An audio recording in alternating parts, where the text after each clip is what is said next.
हिंदू धर्म की शान है दोनों, घर घर दोनों की पूजा होती है, चाहे वो गौ माता हो या माँ गंगा। प्रिय भक्तगण, आज की कथा बड़ी ही निराली है। अब तक की सबसे सुंदर कथा गाय और गंगा माता की कथा है। गौ माता का हृदय बड़ा ही कोमल होता है। जैसे एक माँ अपने बच्चे को हर स्थिति में सुख देती है, वैसे ही गाय भी मनुष्य जाति को लाभ प्रदान करती है। इसी प्रकार गंगा को भी जीवनदायिनी और मोक्षदायिनी कहा जाता है। तो ऐसे में भक्तजनों, आज के इस पावन बेला में हम गाय माता और गंगा माता की कथा का श्रवण करेंगे, जिससे कि हमारे सभी पापों का नाश हो जाए, गौ माता का आशीर्वाद मिले, साथ ही उसमें समाये 33 कोटि देवी देवताओं का भी आशीर्वाद हमें प्राप्त हो। प्रिय भक्तगण, इस कथा को पूरा सुनिएगा। यह कथा बहुत ही आनंदित करने वाली कथा है। यह कथा सुनकर आप यह सोचकर निराश नहीं होंगे कि आपने अपना बहुमूल्य समय नष्ट कर दिया, अपितु आप भगवान भोलेनाथ की भक्ति में खो जाएंगे कि भगवान भोलेनाथ ने गाय और गौ माता के बीच में इस द्वंद्व को कैसे खत्म किया, कैसे उनके बीच आपसी प्रेम बढ़ा। तो चलिए कथा को शुरू करते हैं। ओम गण गणपताय नमः। ओम नमः शिवाय। प्रिय श्रोताओं, एक समय की बात है जब नारद जी ने गाय और गंगा के बीच झगड़ा करवाया और दोनों में मतभेद हो गया कि हम दोनों में से कौन बड़ा है। गाय कहे कि मैं बड़ी हूँ और गंगा माँ कहे कि मैं बड़ी हूँ। प्रिय दोस्तों, एक बार नारद जी पृथ्वी लोक पर आते हैं और पृथ्वी लोक का भ्रमण करते हैं। इधर उधर देखने के बाद उनकी नजर गौ माता और गंगा माता पर पड़ी। गौ माता गंगा नदी के किनारे घास चरकर अपना पेट भर रही थीं। उसी समय नारद जी के मन में विचार आया कि चलो गंगा और गाय की परीक्षा ली जाए, देखते हैं दोनों में किस कदर मतभेद होता है। दोनों एक दूसरे से लड़ती हैं, बुराई करती हैं या फिर नहीं। यह सोचकर नारद जी गंगा के पास गए और उनसे कहने लगे कि गंगा माँ, आप यह नहीं जानती कि आजकल क्या हो रहा है। मनुष्य आपसे ज्यादा आजकल गौ माता की पूजा करने लगे हैं, उन्हें बहुत मानने लगे हैं। मनुष्य यह कहते हैं कि गाय माता का पूजन करने से उन्हें 33 कोटि देवी देवताओं का आशीर्वाद प्राप्त होता है। नारद जी की बात सुनकर गंगा माता ने कहा, हे नारद जी, इसमें क्या बड़ी बात है। गौ माता में तो 33 कोटि देवी देवता निवास करते ही हैं। तब नारद जी ने कहा, नहीं नहीं मैया, ऐसी बात नहीं है, आप शायद भूल रही हैं। गौ माता को अपने आप पर अभिमान हो गया है, उन्हें अपने आप पर घमंड हो गया है कि वह आपसे भी बड़ी हैं, आपसे भी बड़ी तारणी हैं, वह सब मनुष्यों का दुख दूर करती हैं। यह सुनकर अब गंगा माँ को क्रोध आ जाता है। गंगा माता ने कहा, ऐसा कैसे? गाय ने मेरे बारे में ऐसा कहा? नारद ने कहा, हाँ माता, बिल्कुल ऐसा ही गौ माता ने कहा। प्रिय भक्तगणों, अब तो नारद जी वहाँ से झगड़ा कराकर चले जाते हैं, लेकिन गंगा माता के मन में यह बात बैठा देते हैं कि गौ माता उनके बारे में बुराई कर रही थी और अपने आप पर घमंड करके अभिमान जताकर बड़ा बनने की कोशिश कर रही थी। अब आगे गौ माता को अपना भोजन ग्रहण करते हुए उन्हें प्यास लग जाती है और वह गंगा माता के जल में चली जाती हैं। गंगा माता के जल में जाकर वह पानी पीने लगती हैं। तभी गंगा माता ने आओ देखा न ताओ और जोर से कहा, हे गौ, तुम्हें लज्जा नहीं आई? तुमने मेरे पवित्र जल में घुसने का प्रयत्न कैसे किया? तुमने देखा नहीं, तुम्हारे शरीर में गोबर लिपटा पड़ा है और तुम मेरे पवित्र जल को अपने गोबर से दूषित कर रही हो। तुम्हारी इतनी हिम्मत। गंगा माता के वचन को सुनने के बाद गौ माता ने कहा, हे गंगे, आज आपको क्या हो गया है? आप मेरे ऊपर बेवजह क्यों भड़क रही हो? आज से पहले आपने मेरे साथ ऐसा व्यवहार तो कभी नहीं किया, लेकिन आज ऐसा क्या हो गया कि आप मुझे पानी पीने से रोक रही हो, अपने जल में घुसने से रोक रही हो? गाय के इतने कहने के बाद भी गंगा माता नहीं रुकती। उन्होंने गाय माता को खरी खोटी सुनाना शुरू कर दिया। अब इस पर गौ माता को भी क्रोध आ गया। गौ माता ने कहा, हे गंगे, तुम्हें अपने ऊपर इतना अभिमान है? अच्छा तो ठीक है, ये सुनिए मेरी महिमा का वखान। गौ माता ने कहा, लोग मुझे माता कहते हैं और मेरी पूजा भी करते हैं। हे गंगे, तुम अपने ऊपर इतना अभिमान क्यों कर रही हो? मेरे गोबर से चूल्हा चौका किया जाता है, आंगन लीपे जाते हैं और मेरे मूत्र के सेवन से असंख्य रोग दूर हो जाते हैं। और तो और मेरे दूध और दही का माखन कान्हा जी भी खाते हैं। इसलिए मैं अधिक पवित्र और बड़ी हूँ और महान भी हूँ।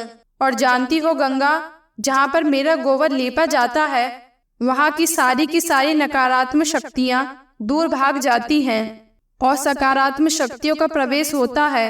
जहाँ पर मेरा गोबर लीपा जाता है वहाँ पर बीमारियां नहीं फैलती। तो बताओ कौन बड़ा है, मैं या तुम? अब गाय माता की बातें सुनकर गंगा माँ ने कहा, अच्छा यह बात है तो सुनो, मैं भी कम थोड़ी ना हूँ। मेरे भी असंख्य गुण हैं जो कि मैं तुम्हें बता रही हूँ। सुनो और कान खोलकर सुनो गाय। आगे गंगा माँ ने क्या कहा, चलिए सुनते हैं। 12 वर्षों के बाद मेरे किनारे पर कुंभ का मेला लगता है। मेरे द्वार पर असंख्य लोग स्नान करने आते हैं। मेरे जल में स्नान करने से भक्तों के भाग्य जग जाते हैं। और तो और मैं शिवजी की जटाओं के बीच से निकलती हूँ। यह कोई साधारण बात नहीं है। भगवान भोलेनाथ ने मुझे स्वयं अपने सिर पर धारण किया है। अगर तुम्हारे दूध और दही को गोपाल बड़े चाव से खाते हैं तो मेरे ऊपर भी देवाधिदेव महादेव की कृपा है। उन्होंने तो साक्षात अपनी जटाओं में मुझे स्थान दिया है, तो इसके नाते मैं बड़ी हुई। तुम्हारे पास अब कोई शब्द है अपनी बड़ाई करने के लिए? गंगा माता की बात सुनकर गौ माता ने कहा, अच्छा यह बात है, चलो तो सुनो। मैं जो तुम्हें सुनाती हूँ वह सुनो। देखो, मैं तुमसे बड़ी हूँ। तुम्हारे घाट पर कुंभ का मेला लगता है। इसके बारे में तुम अधिक बड़ाई ना करो तो अच्छा है। मैंने देखा है तुम लोग जनों के साथ कैसा व्यवहार करती हो। तुम्हारे इस मेले में कितनी भगदड़ मस्ती है और कितने लोग मारे जाते हैं, कितने घायल हो जाते हैं और तो और कितने लोग खो जाते हैं। अब बताओ, तुम्हारा यह मेला कैसे पवित्र हुआ? मेरी वजह से मनुष्य हर कष्टों से दूर होकर अंतकाल में मरने के बाद त्रिवेणी नदी को आसानी से पार करके स्वर्ग लोक को जाता है। और तो और मेरी वजह से सोना आंगन हरा भरा और खुशियों से भर जाता है। पूरा आंगन हरा भरा हो जाता है। तो हे गंगे, सुना तूने मेरी महिमा? अब फैसला करो कि कौन बड़ा है, तुम बड़ी हो या मैं? प्रिय भक्तगणों, गंगा और गौ माता की लड़ाई तो खत्म ही नहीं हो रही थी। धीरे धीरे यह लड़ाई और भी अधिक बढ़ती जा रही थी। एक दूसरे के ऊपर शब्दों के बाण छोड़े जा रहे थे।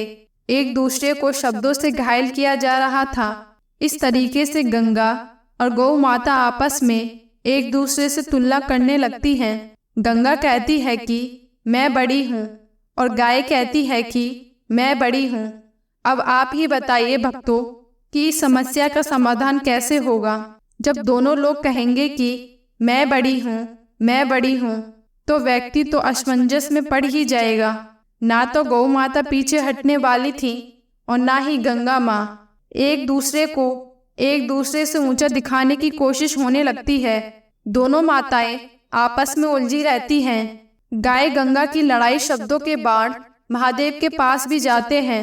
तब महादेव के पास बैठी माता पार्वती ने कहा, हे प्रभु, मैं तो देख रही हूँ कि गाय और गंगा एक दूसरे से लड़ रही हैं। यह कहते हुए माता पार्वती भगवान शिव से प्रार्थना करने लगती हैं। तत्पश्चात वहां पर नारद जी आ जाते हैं।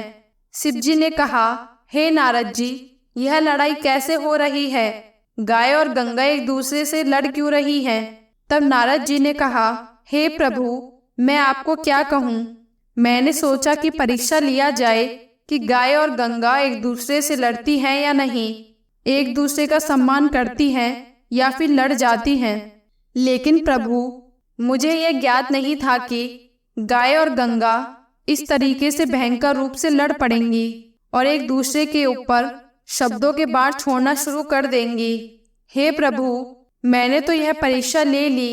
अब आप इस समस्या का समापन कीजिए। मेरी आपसे विनती है। भगवान भोलेनाथ ने कहा, नारद जी, आप हर जगह जाते हैं, लोगों के मन के विचारों को पढ़ते हैं, उन्हें आपस में लड़ाते हैं, लड़ाने के बाद उनका हल निकालते हैं।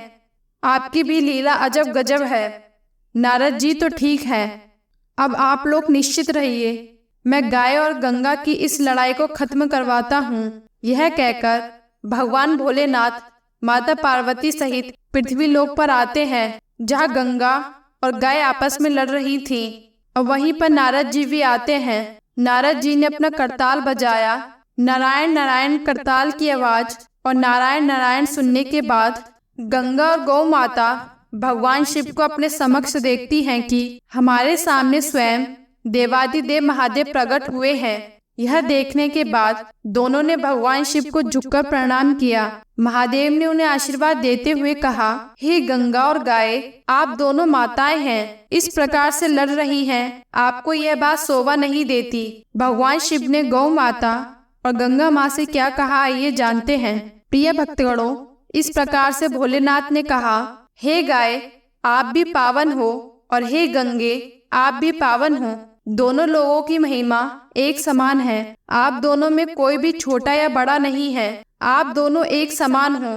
आप दोनों का आशीर्वाद भी एक समान ही है। आप दोनों की समानता अगर एक तराजू में तोली जाए तो एक तो तारनहार है और दूसरी पालनहार, और इस धरती लोक पर मनुष्य के कल्याण के लिए अवतरित हुई हैं। इसलिए आप दोनों आपस में द्वंद्व छोड़िए और मनुष्य के कल्याण के लिए जुट जाइए। भगवान शिव ने आगे कहा कि जिस पोखर और तालाब तथा किसी जलराशि को गौ माता लांघते हुए पार करती हैं, वह गंगा, यमुना, सरस्वती तथा सिंधु आदि नदियों के समान ही पवित्र हो जाती है।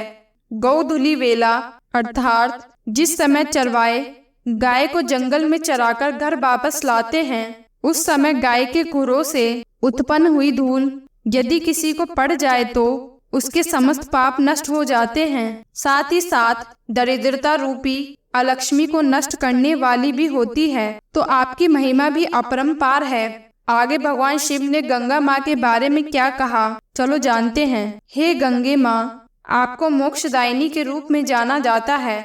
ऐसा इसलिए क्योंकि पौराणिक काल से यह मान्यता है कि गंगा में स्नान करने से सभी पापों को नाश हो जाता है, अंततः पुण्य की प्राप्ति होती है। विशेष दिन जैसे कि अमावस्या या पूर्णिमा के दिन आपके जल में जो कोई भी स्नान करता है तो उसे समस्त देवी देवताओं का आशीर्वाद प्राप्त होता है। गंगा आप सभी को सुख प्रदान करने वाली हैं। आपके जल से व्यक्ति पवित्र हो जाता है, उसके सभी पाप, कष्ट, रोग और दुख मिट जाते हैं। इसलिए आप दोनों एक समान ही तो हैं। मैं आशा करता हूँ आप दोनों को मेरी बातें समझ में आ गई होंगी। यह कहकर भगवान शिव जी वहाँ से अंतर्ध्यान हो जाते हैं। अब गौ माता और गंगा माता एक दूसरे से क्षमा याचना करने लगती हैं। खुशी पूर्वक अपने अपने रास्ते लोक कल्याण के लिए निकल पड़ती हैं और वहाँ से नारद जी भी नारायण नारायण करते हुए चले जाते हैं। तो प्रिय भक्तजन, प्रेम से बोलो ओम नमः शिवाय। जय माँ गंगा, जय हो गौ माता। प्रिय भक्तगणों, उम्मीद करती हूँ आपको यह कथा अत्यंत पसंद आई होगी। यदि आपको यह कथा पसंद आई हो तो हमारे वीडियो को एक लाइक जरूर दीजिएगा, और हाँ, कमेंट में यह जरूर बताइएगा कि गंगा माता का विवाह किसके साथ हुआ। अगर आपको इसका उत्तर पता है तो कमेंट में जरूर लिखिएगा। अगर आप ऐसे ही आध्यात्मिक वीडियो देखना पसंद करते हैं तो हमारे चैनल को सब्सक्राइब कर लीजिए। तो मिलते हैं नेक्स्ट वीडियो में, तब तक के लिए धन्यवाद।